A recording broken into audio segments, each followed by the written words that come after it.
तो ये भी उन दिनों की बात है जब मैं बाकी बच्चों की तरह स्कूल केवल दोस्तों के लिए जाती थी, उनके साथ यादें मनाने, हर लम्हा जीने, टीचर्स का बैक बेंच पे बैठ के मजाक उड़ाने और शायद ज़िंदगी जीने। फिर कुछ दिनों के लिए मैं स्कूल नहीं जा पाई कुछ वजह से, और जब पहुंची तो देखा कोई भी मुझसे बात नहीं कर रहा था। टीचर्स मुझे देखकर आपस में कुछ बातें कर रहे थे और क्लास के बच्चे हंस रहे थे।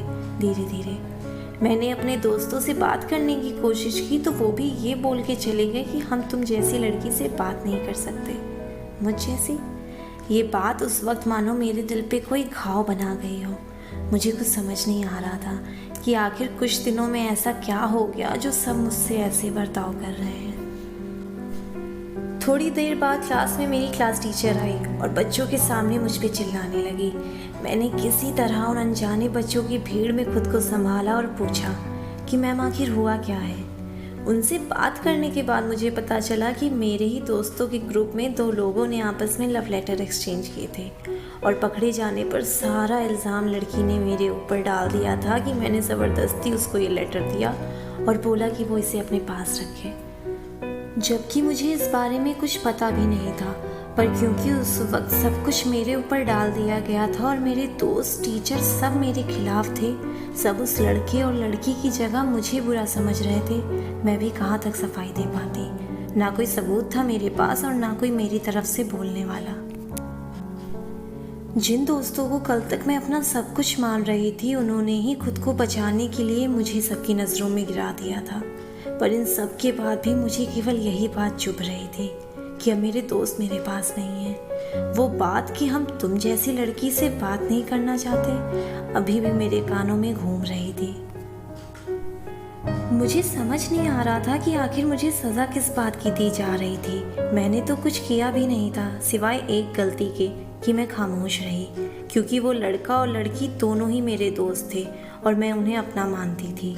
पर अगर अपनी बेगुनाही साबित करने जाती तो शायद दूसरे दोस्त को भी खो देती। बस ये सोचकर चुप रही।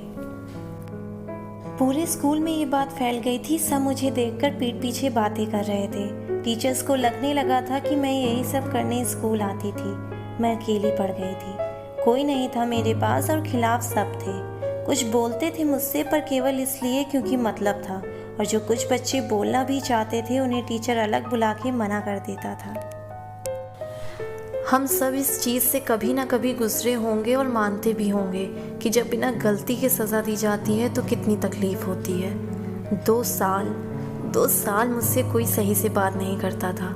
मैं स्कूल टिफ़िन नहीं ले जाती थी कि अकेले लंच करके क्या करूँगी। मैं लंच में कॉरिडोर में खड़े होकर लोगों को उनके दोस्तों के साथ हंसते देखती थी और यही सोचती थी कि क्यों मेरे साथ ही, क्यों, आखिर मेरी गलती क्या थी। बस यही सोचा करती थी कैसे ये स्कूल के 6-7 घंटे ख़त्म हो और मैं घर जाकर खाली कमरे में कोना ढूंढ के रो पाऊँ। इन 2 सालों में मैंने खुद को खोया भी और पाया भी। कैसे किया बस ये मत पूछो।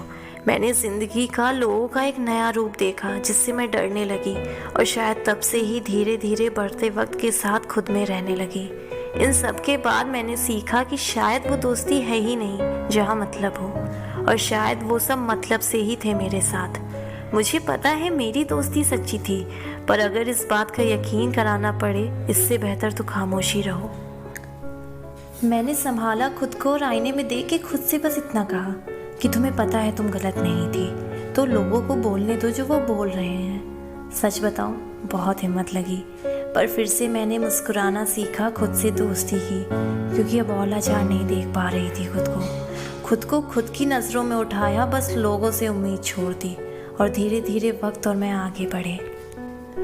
मेरा मानना है कि सबको किसी ऐसे की ज़रूरत होती है जो चुपचाप उसका शोर सुने, उसकी खामोशी समझे।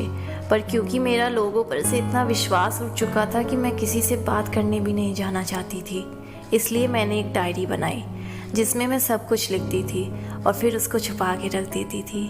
पर दिल में यही रहता था कि काश कोई पढ़ ले और मुझे गले से लगा ले आके और कहे कि तुम्हारी गलती नहीं थी और तुम ऐसी लड़की बिल्कुल नहीं हो कि कोई तुमसे बात ना करना चाहे। बस।